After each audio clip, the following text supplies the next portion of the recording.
Hello friends, ഇന്ന് നമ്മൾ നോക്കുന്നത് നമ്മൾ വീട്ടിലേക്ക് കൊടുക്കുന്ന മോട്ടർ കാര്യങ്ങൾ, അതായത് കിണറിൽ നിന്നൊരു മോട്ടർ കാര്യങ്ങളൊക്കെ നമ്മൾ കൊടുക്കുന്ന സമയത്ത് അതിൻ്റെ കണക്ഷൻസ്, ഫിൽറ്ററിൻ്റെ കണക്ഷൻസ് ഒക്കെ അതിൽ നമ്മൾ ഡീറ്റെയിൽസാണ് നമ്മൾ നോക്കുന്നത്. ആദ്യമേ തന്നെ കൊടുത്തിരിക്കുന്നത് നമുക്ക് കണക്ഷൻസ് ഇവിടെ കൊടുത്തിരിക്കുന്നത് സബ്മേഴ്സിബിൾ പമ്പാണ് കൊടുത്തിരിക്കുന്നത്. അതായത് കിണറിൻ്റെ അകത്തിടുന്ന വെള്ളത്തിലിടുന്ന പമ്പിൽ നിന്ന് നേരെ നമുക്കൊരു യൂണിയൻ വഴിയാണ് കണക്ട് ചെയ്യുന്നത്. ആ യൂണിയൻ വഴി നേരെ കണക്ട് ചെയ്തതിന് ശേഷം 2 വാൽവാണ് നമ്മളോട് കൊടുത്തിരിക്കുന്നത്. ഒരു വാൽവ് നമുക്ക് പുറത്തേക്ക് വെള്ളം കാര്യങ്ങളൊക്കെ നമുക്ക് ആവശ്യമുണ്ടെങ്കിൽ എടുക്കാൻ വേണ്ടിയിട്ടും, പിന്നെ ഒരെണ്ണം നേരെ വരുന്നത് നമുക്ക് ടാങ്കിലേക്കാണ് പോകുന്നത്. ടാങ്കിലേക്ക് വരുന്നതിന് മുന്നായിട്ട് നമ്മളൊരു ഫിൽറ്റർ കൊടുത്തിട്ടുണ്ട്. നമുക്ക് ആവശ്യമുണ്ടെങ്കിൽ കൊടുക്കുക, ഇനി അതിലേക്ക് ആവശ്യമില്ലെങ്കിൽ കൊടുക്കണമെന്നില്ല. അപ്പോൾ ഫിൽറ്റർ നമ്മളിവിടെ കൊടുത്തിരിക്കുന്ന രീതിയിൽ കണ്ടോ, അതിൽ കറക്റ്റായിട്ട് കാണിച്ചിട്ടുണ്ട്. ഒരു ഇൻലെറ്റ് വരുന്ന അതിൻ്റെ അകത്തേക്ക് ഒരു ഫിൽറ്ററിലേക്ക് കയറി, പിന്നെ അതിൻ്റെ ഇടയ്ക്ക് വരുന്ന ഏരിയയിൽ കണ്ടോ ഒരു വാൽവും കൂടി കിടപ്പുണ്ട്. ആ വാൽവിൽ വരുന്ന വേസ്റ്റ് കാര്യങ്ങളൊക്കെ നമുക്ക് തുറന്നു കളയുന്നതിന് വേണ്ടിയിട്ടാണ് ആ വാൽവ് നമുക്ക് യൂസ് ചെയ്യാം. കണ്ടോ, ജസ്റ്റ് കാണിച്ചു തരാം നിങ്ങളെ. ഈ വാൽവ് തുറന്നിട്ടുണ്ടെങ്കിൽ ഓട്ടോമാറ്റിക്കായിട്ട് അതിൽ വെള്ളം പോകുന്നതായിരിക്കും. അതിൻ്റെ തൊട്ടപ്പുറത്ത് വരുന്ന ഏരിയ ഉണ്ട്. ഈ ഏരിയയിലൂടെയാണ് വെള്ളം കയറി ഇറങ്ങി നമ്മൾ താഴെ ആ പൈപ്പിട്ടാണ് സാധനം കാണാൻ പറ്റും.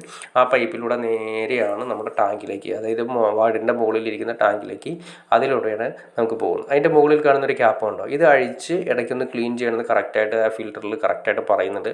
അതൊന്ന് അഴിച്ച് ഇടയ്ക്കിടയ്ക്കൊന്ന് ക്ലീൻ ചെയ്തു. ഒരു മാസത്തിൽ 2 മാസം കൂടുമ്പോൾ 1 മാസം കൂടുമ്പോൾ അഴിച്ചൊന്ന് ക്ലീൻ ചെയ്യണം. അത് കിണറിൻ്റെ ഒരു അവസ്ഥ നോക്കിയിട്ടാണ് നമ്മളത് കൂടുതലും ചെയ്യേണ്ടത്. കാരണം വേറെ ഒന്നുമല്ല, കിണറിൽ അത്യാവശ്യം ചെളി കാര്യങ്ങൾ കൂടുതലുണ്ടെങ്കിൽ 1 മാസത്തിൽ മസ്റ്റായിട്ട് നമ്മൾ ചെയ്തിരിക്കണം, അല്ലെങ്കിൽ അത് ബ്ലോക്ക് ആവാനുള്ള ചാൻസ് കാര്യങ്ങൾ കൂടുതലാണ്. അപ്പോൾ അതൊന്ന് അഴിച്ച് ക്ലീൻ ചെയ്ത് ക്ലിയർ ചെയ്യുക.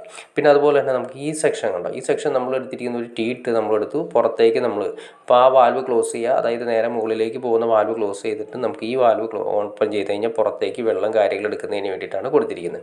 പിന്നെ നമ്മൾ ഏറ്റവും മുകളിൽ കൊടുത്തിരിക്കുന്ന യൂണിയൻ നിങ്ങൾ കണ്ടു. എന്തെങ്കിലും ഒരു അത്യാവശ്യ കാര്യങ്ങൾ, മോട്ടറിൻ്റെ കംപ്ലയിൻ്റ് ഒക്കെ വരുന്ന സമയത്ത് സിമ്പിളായിട്ട് നമുക്ക് ഊരിയെടുക്കുന്നതിന് വേണ്ടിയിട്ടാണ് അങ്ങനെ കൊടുത്തിരിക്കുന്നത്. പിന്നെ എല്ലാം തന്നെ നമ്മൾ ക്ലാമ്പ് ഉപയോഗിച്ച് ടൈറ്റ് ചെയ്യുകയാണ് ചെയ്തിരിക്കുന്നത്. അപ്പോൾ ഒരു കാര്യം ശ്രദ്ധിക്കേണ്ട വേറെ ഒന്നുമില്ല, നമ്മളിപ്പോൾ ഇതെല്ലാം ചെയ്യുന്ന സമയത്ത് നമുക്ക് കട്ട വിരിക്കുന്ന ലെവലിൽ കുറച്ച് ഹൈറ്റിലാണ് നമ്മൾ ചെയ്യേണ്ടത്.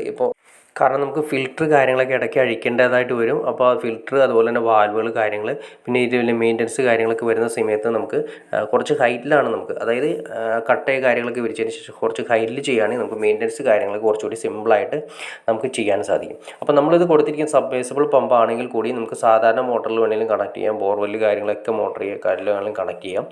അപ്പോൾ ഈ പറഞ്ഞ ലെവലിൽ നമുക്ക് ബോർവെല്ലിലേക്കോ അല്ലെങ്കിൽ ഈ പറഞ്ഞ പോലെ വാട്ടർ ടാങ്കിലേക്ക് പോകുന്ന ലൈനിൽ നിന്ന് പുറത്തേക്കുള്ള ലൈൻ എടുക്കാൻ വേണ്ടിയിട്ടാണ് നമ്മൾ ഈ പറയുന്ന നേരെ സബ്മേഴ്സിബിൾ പമ്പിൽ നിന്ന് വന്നു, അതിൽ നിന്ന് നേരെ പുറത്തേക്കുള്ള ലൈൻ നമ്മൾ എടുക്കാൻ വേണ്ടിയിട്ടാണ് ലൈൻ കൊടുത്തിട്ട്. അത് വേറെ ഒന്നുമില്ല, നമ്മൾ എന്തെങ്കിലും അത്യാവശ്യം ഹൈ പ്രഷറിൽ മോട്ടറിൽ നിന്ന് തന്നെ ഡയറക്റ്റ് ഇടണമെന്ന് തോന്നിക്കഴിഞ്ഞാൽ അതിന് വേണ്ടിയിട്ടാണ് നമ്മൾ സെപ്പറേറ്റ് അങ്ങനെ കൊടുത്തിരിക്കുന്നത്. പിന്നെ നമ്മൾ ഫിൽറ്റർ വഴി നേരെ വാട്ടർ ടാങ്കിലേക്ക് പോകുന്ന രീതിയിലാണ് നമ്മൾ കണക്ട് ചെയ്തിരിക്കുന്നത്. അപ്പോൾ ഈ ഫിൽറ്ററിൻ്റെയൊക്കെ ഓൾറെഡി ഞാൻ ഇതിൻ്റെ ലിങ്ക് കാര്യങ്ങൾ നമ്മുടെ വീഡിയോൻ്റെ ലെഫ്റ്റ് സൈഡിൽ ചെറിയൊരു ഫോട്ടോ പോലെ ഉണ്ടാവും, അതിൽ കൊടുത്തേക്കുക. അപ്പോൾ നിങ്ങൾക്ക് വേണമെങ്കിൽ അതിൽ ഫിൽറ്റർ, ഈ ടൈപ്പ് ഫിൽറ്റർ അല്ലെങ്കിൽ കൂടി അല്ലാത്ത രീതിയിലുള്ള വാട്ടർ ടാങ്കിൽ ഡയറക്റ്റ് വരുന്ന ഫിൽറ്റർ കാര്യങ്ങളൊക്കെ ഉണ്ട്.